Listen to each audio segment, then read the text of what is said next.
Piquerez cai no gramado, segura o tornozelo e não se levanta mais. Sai de maca num amistoso defendendo o Uruguai, enquanto o Palmeiras assiste tudo sem poder fazer absolutamente nada. Do outro lado do mundo, o Arsenal contava os estragos. 12 jogadores lesionados ou em avaliação numa semana. 12, rapaziada, 12 jogadores. Às vésperas da quartas de final da Champions League. E é aqui que eu começo o debate que eu queria tratar com vocês. De quem é a culpa? Quem é o maior responsável por tudo isso? O clube que compra o jogador e que paga o salário dele? A seleção que leva o jogador para treinar e acaba lesionando durante um treino ou um jogo oficial? Ou mesmo a FIFA que monta esse calendário maluco aí? E eu faço essa pergunta porque existe sim um programa de reparação aos clubes, mas ele é bastante capenga, tá? Tem vários buracos que acredito que você não saiba quais são, que vale a pena a gente tratar nesse vídeo aqui. Primeiro vamos entender um pouco o contexto, né? As datas FIFA são períodos criados pela própria FIFA para que as seleções possam se enfrentar para a preparação da Copa do Mundo ou das Copas continentais. É um calendário exclusivo para seleções e quando ele é feito, as seleções que convocam os jogadores, eles têm que ir de forma compulsória e isso não acaba ficando a cargo do clube, o clube acaba ficando de mãos abanando. Só que essa data FIFA de agora é a última data FIFA pré-convocação final para a Copa do Mundo. E aí fica mais difícil ainda dos clubes falarem não ou tentar fazer algum tipo de negociação com o jogador, porque o cara vai querer muito ir, o cara tá com muita fome, ele tem o sonho de disputar a Copa. Só que pelo fato de ser muito importante, também cria outra questão muito importante, que é no fato do cara poder se lesionar nessa data FIFA e prejudicar tanto o clube que tá numa reta final, até mesmo tirar o cara da Copa. Uma lesão um pouco mais grave pode dar a certeza que o cara não vai ter condições de em 2 meses estar pronto para jogar o Mundial dos Estados Unidos. E foi exatamente isso que aconteceu nessa data FIFA. Vamos começar pelo exemplo do Arsenal. O clube vai terminar essa data FIFA com informações que o Arteta quer esquecer por muito tempo, assim, acho que o cara não vai conseguir dormir tranquilamente nos próximos 2 meses. Isso porque 12 jogadores retornaram machucados para a Inglaterra. 12 jogadores. É mais que um time titular inteiro, tá? Desses 12 jogadores, ou estão lesionados ou estão sob avaliação. Mas fato é que eles estão ali comprometidos para disponibilidade integral do Arteta, né? E não são jogadores de beira de campo não, tá? A gente tá falando de Bukayo Saka, Declan Rice, Gabriel Magalhães, Martin Odegaard, Zubimendi e até mesmo Saliba. São praticamente os titulares absolutos, assim, praticamente a espinha dorsal inteira do Arsenal veio machucada da data FIFA. Ainda teve a questão do Merino, que acabou fraturando o pé e talvez fique fora até maio desse ano. Ou mesmo o Madueke, que começou a ter bons minutos pelo Arsenal, voltou de joelheira depois do lance envolvendo o próprio Piquerez, também se machucou no duelo entre Inglaterra e Uruguai. E o time, velho, não poderia ser pior pro Arsenal. Isso porque o Arsenal tá com 70 pontos na Premier League, próximo de ganhar um título que não ganha desde sei lá quando, e vendo o Manchester City no seu cangote. Além disso, o Arsenal vai jogar as quartas de finais da Champions League contra o Sporting, sendo que o Manchester City foi eliminado e só tem para jogar de importante a Premier League, o que deixa um sinal de alerta ainda maior. No Palmeiras, o drama tem nome e sobrenome.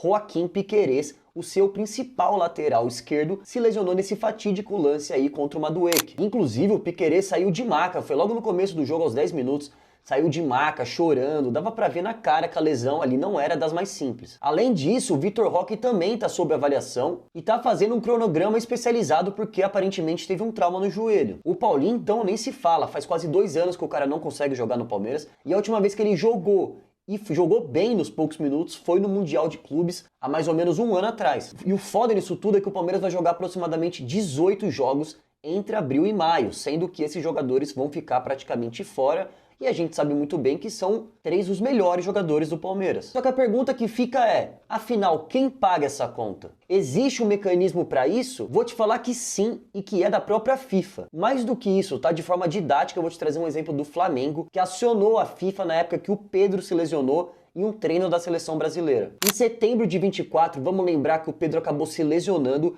e rompeu o cruzado anterior do joelho esquerdo num treino da seleção brasileira. Quando foi confirmada a lesão, ainda mais a gravidade da lesão, que a gente sabe que dura aí no mínimo de 7 a 12 meses, o Flamengo logo acionou a FIFA para poder ser reparado e para alguém pagar essa conta, né? O Flamengo então acionou o tal do FIFA Club Protection Program. O clube logo foi aceito nesse programa e a FIFA se responsabilizou a pagar 60% do salário do Pedro. Isso porque, eu já falei nesse canal, no Brasil é dividido pela Lei Pelé 60% em CLT e 40% do direito de imagem. Ou seja, mesmo com o programa de proteção, a FIFA não estaria obrigada a pagar todo o salário do Pedro. Foi assim que o Flamengo se socorreu da própria CBF, que fez um acordo para a CBF pagar o resto desse dinheiro, que seria 40% do dinheiro de imagem. Só que assim, não foi tão simples pro Flamengo, tá? O Flamengo demorou quase um mês para reunir toda a documentação, para aprovar o salário do Pedro, para mostrar o contrato em 2 línguas diferentes, mostrar o laudo do médico que a lesão ocorreu de fato na CBF,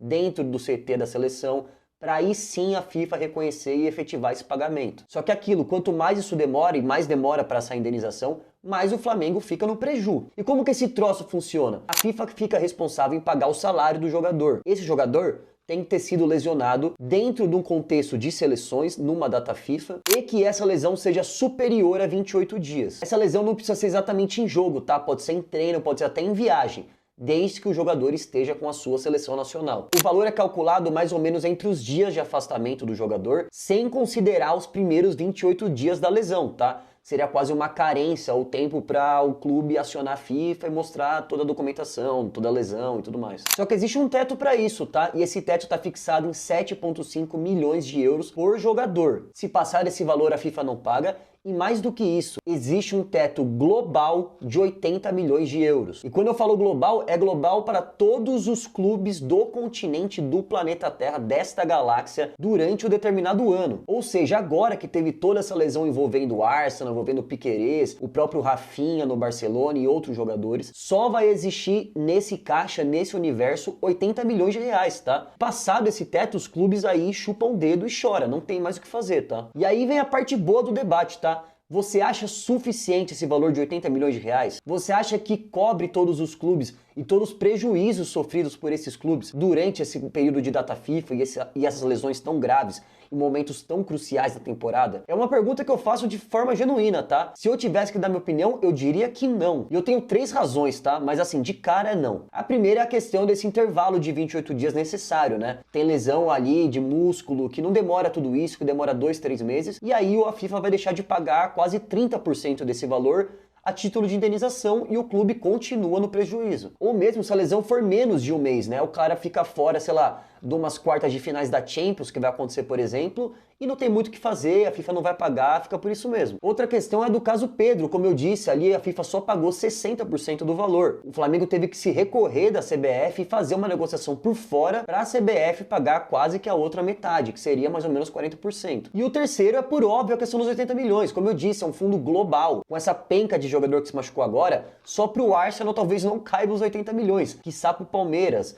quiçá pro Barcelona e para vários outros clubes não tem uma certa prioridade. Esse é um ponto que inclusive eu não sei te explicar como funcionaria, se é por ordem de chegada do pedido, se é pelo valor da indenização atrelada à própria lesão, uma mais grave, outra menos grave, se esse jogador é titular ou não. Enfim, eu não sei como seria essa métrica, tá? E essa é uma pergunta bem interessante. Se alguém souber aqui, deixa nos comentários, que seria, assim, de grande valia, tá? E que seria bastante aqui o debate. E para finalizar, tá? Porque eu acho que é muito ruim, esse programa não cobre o tratamento do jogador em si. Ele dá uma indenização pro clube, lava as mãos e fica por isso mesmo, tá? E ele não faz o acompanhamento e nem cobre os custos do tratamento progressivo do jogador. E também não cobre incapacidade permanente nem morte, mas aí eu não tô considerando, tá? Aí é loucura. Só que o fato é isso aí, os clubes gastam milhões de dólares, milhões de euros.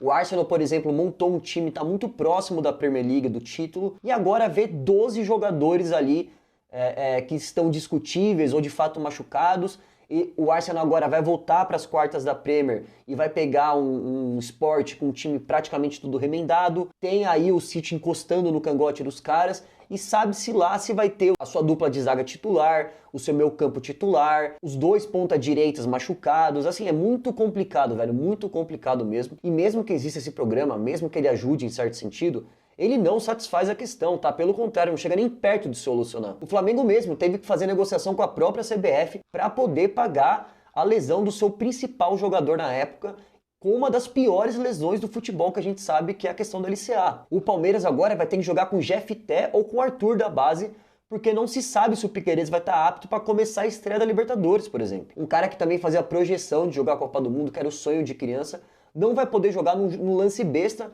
que nem acho que foi na maldade com o Madueke, até porque o Madueke também se machucou e também estava convocado para a Copa. E agora, com a Copa do Mundo chegando, eu queria saber a opinião de vocês. Eu estimulo o debate aqui, tá? Eu queria saber de verdade o que vocês acham com relação a isso. Se esse programa de fato é suficiente ou é só pra FIFA lavar as mãos e falar, olha, eu tenho um negócio aqui que eu ajudo todo mundo, mas que não quero resolver o problema inteiro, não quero abraçar o mundo, não quero ser super-herói de ninguém.